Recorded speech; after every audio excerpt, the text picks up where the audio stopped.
Assalamualaikum warahmatullahi wabarakatuh. Perkenalkan, nama saya Reva Margareta dengan NIM 24400263883. Saya dari kelas LC10 jurusan Business Creation. Pada video kali ini kami akan menerangkan mengenai analisis pesan antar makanan online dalam perspektif disruptive innovation.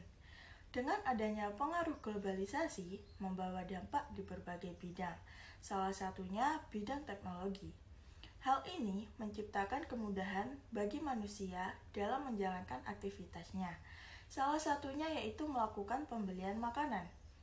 Dengan adanya perkembangan teknologi juga menciptakan perubahan perilaku konsumen dalam hal memesan makanan yang awalnya dilakukan secara langsung atau tatap muka antara penjual dan pembeli berubah menjadi secara online.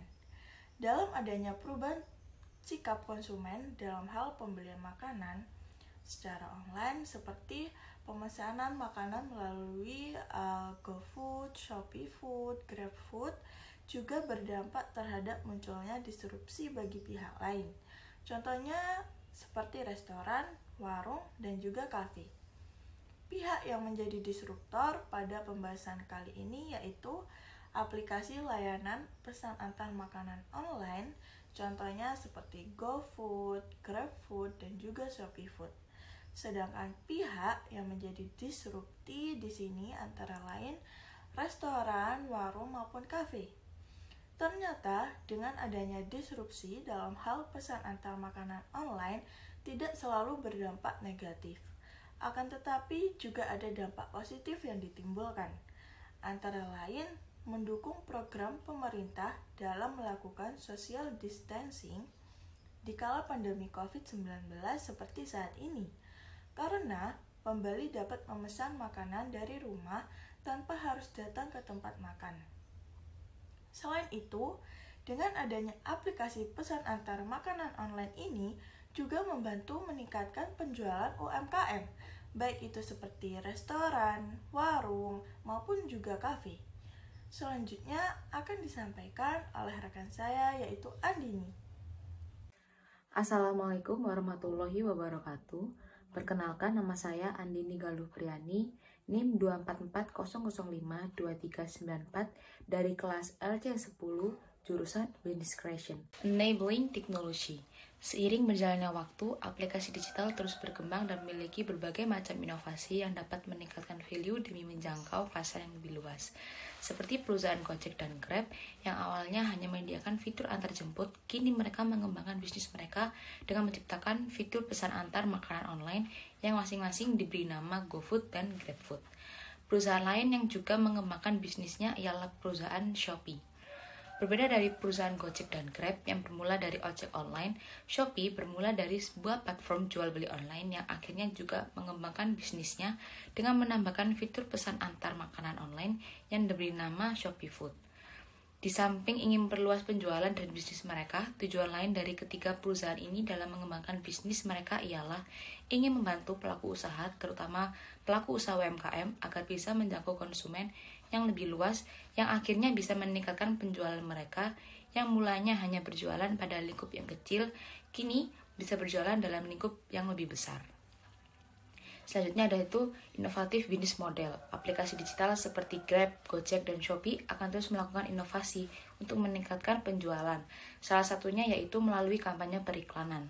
Contoh kampanye periklanan yang dilakukan ketiga perusahaan tersebut ialah seperti memberikan tawaran berupa voucher potongan apabila menggunakan aplikasi untuk pesan antar makanan online, dan juga mereka memberikan penawaran yang bermudah konsumen jika ingin membayar makanan tidak perlu lagi mengeluarkan uang tunai. Cukup dengan menggunakan dompet elektronik yang sudah disediakan oleh ketiganya, seperti ShopeePay yang dikembangkan oleh Shopee, OVO yang dikembangkan oleh Grab, dan GoPay yang dikembangkan oleh Gojek. Tujuannya adalah untuk menargetkan non-konsumen atau konsumen kelas bawah agar tertarik dengan penawaran yang dimiliki dan akhirnya menjadi konsumen. Selanjutnya yaitu ada Coherent Value Network. Adanya fitur pesan antar makanan online diciptakan oleh Shopee, Grab, dan Gojek ini lebih mempermudah pengguna dan penjual. Jika dilihat dari sisi pengguna aplikasi, mereka tidak perlu lagi keluar rumah untuk membeli makanan, cukup membuka aplikasi dan memilih menu pesan antar makanan, maka akan muncul berbagai macam penjual makanan mulai dari makanan ringan hingga berat. Harga yang dimiliki juga bervariatif. Jika dilihat dari sisi penjual, mereka akan merasa terbantu oleh fitur pesan antar makanan online dalam segi penjualan. Mereka tidak perlu lagi bersusah payah memperluas jangkauan penjualan dengan biaya yang sangat besar.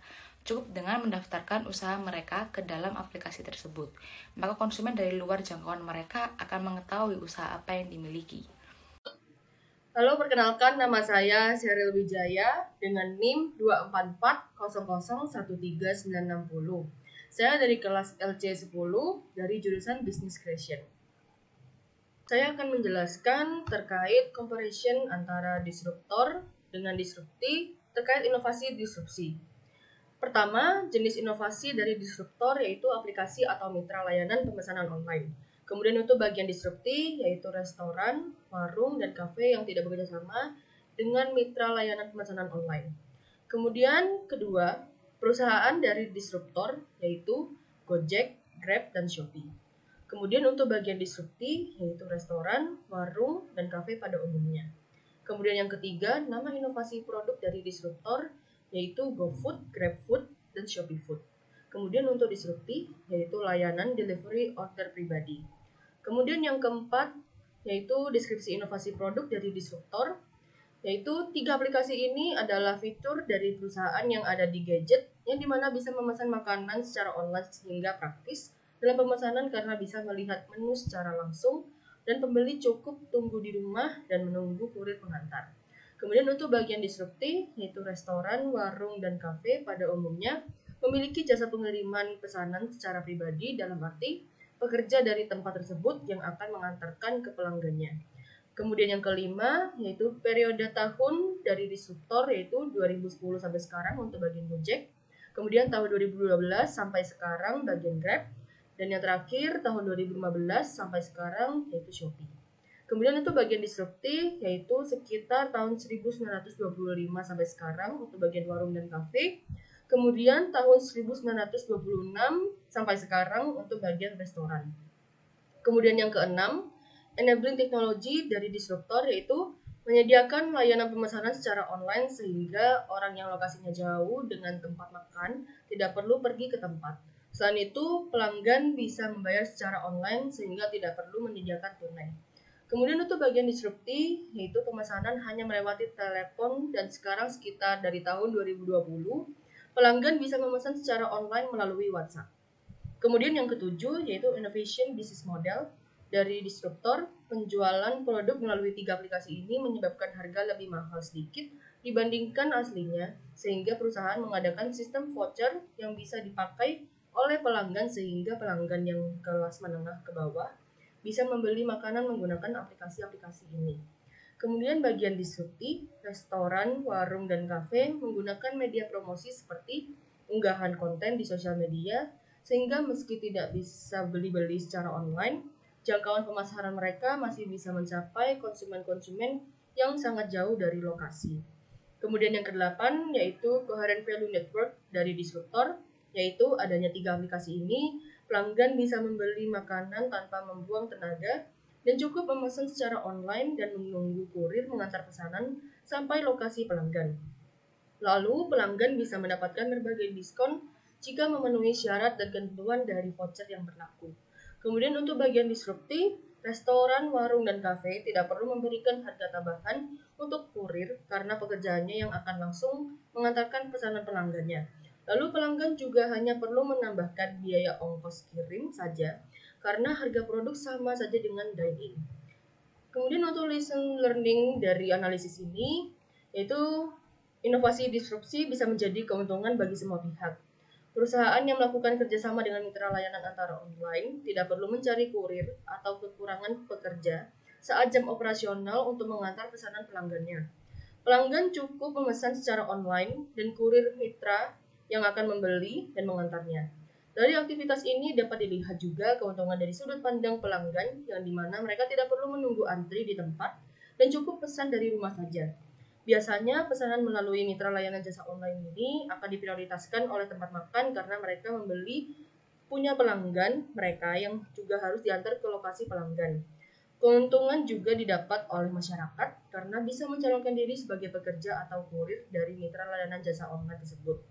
Yang secara umum diperlukan kurir yang bisa menyetir kendaraan roda 2 dan sudah memiliki SIM C. Untuk kesimpulan dari analisis ini, yaitu dalam masa globalisasi saat ini, konsumen perlu memutuskan dalam tindakan pembelian makanan karena terdapat dua cara untuk memesan. Cara memesan makanan dapat dilakukan secara online melalui aplikasi mitra layanan jasa online atau memesan langsung dengan telepon pihak restoran, warung, dan kafe. Kedua cara ini memiliki kaitan secara disrupsi yang sekarang sudah menjadi salah satu inovasi disrupsi yang berkembang. Pihak disruptor yaitu mitra layanan jasa online yang bisa membantu pelanggan membeli makanan dengan mudah. Pelanggan cukup membuka aplikasi dan memilih fitur pengantaran makanan dan makanan akan diantar oleh kurir mitra tersebut. Pembayaran juga bisa dilakukan secara online sehingga pelanggan yang tidak perlu menyediakan tunai. Pihak disrupti adalah restoran, warung, dan kafe yang dimana pelanggannya bisa membeli makanan di tempat tersebut melalui telepon hingga pesan secara WhatsApp. Pelanggan cukup membayar biaya tambahan untuk ongkos kirim kurir tersebut karena kurir adalah salah satu pekerja dari tempat makan tersebut yang biasanya bekerja saat jam operasional. Tetapi dengan adanya mitra layanan pengiriman online ini bisa membantu para pengusaha makanan dalam menjangkau konsumen yang lokasinya rumahnya jauh. Sehingga adanya mitra ini bisa memberikan keuntungan bagi pihak mitra penjual makanan dan konsumen. Sekian presentasi dari kelompok kami, terima kasih.